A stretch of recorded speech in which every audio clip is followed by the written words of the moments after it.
Once again, President Trump is facing a backlash for some inflammatory tweets. This morning, the commander-in-chief retweeted a series of videos that allege to show violence being committed by Muslims. The videos come from the leader of an obscure far-right group that's called Britain First. It opposes multiculturalism and what it calls the Islamization of Britain. It turns out at least one of those videos does not show any Muslims, but the White House defended the president's intentions.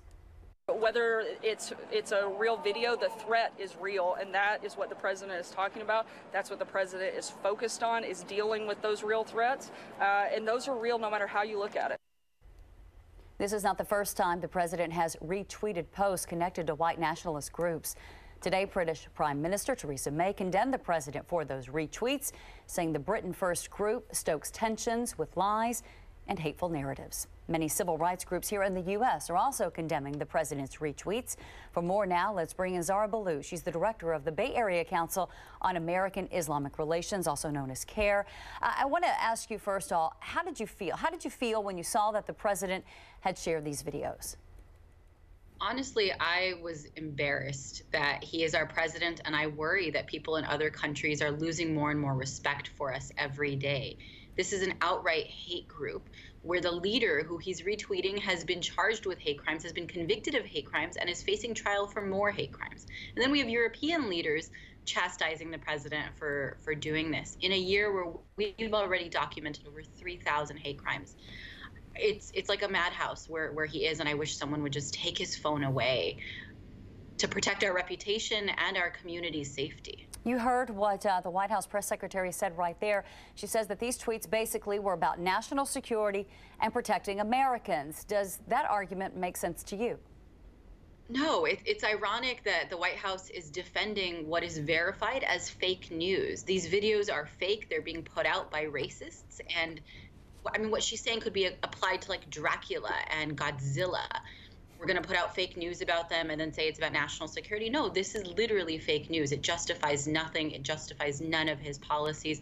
And it convinces us that what he is attempting to do is put forward a white supremacist, anti-Muslim narrative in his policies. That's what I was going to ask. Why do you think he shared these videos then?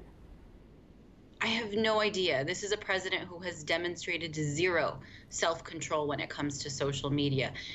I would argue that today's tweets actually hurt any position that he could take that the Muslim ban is not a Muslim ban. It makes no sense to me, and that's what makes it worse, is that it's not even rational or logical.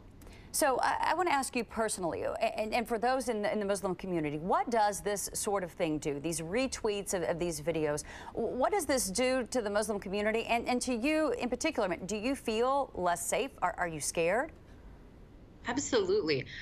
Since the campaign cycle, I've looked over my shoulder. I've moved into a secure building. The CARE office is in a secure location. We're very careful that people don't know where we live or even where we visit when we talk about travel and conventions and things of that sort.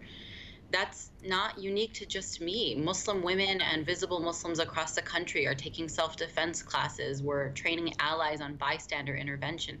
Thousands of hate crimes have been reported to us this year. And for every hate crime that's reported, there are so many more people who are afraid to come forward.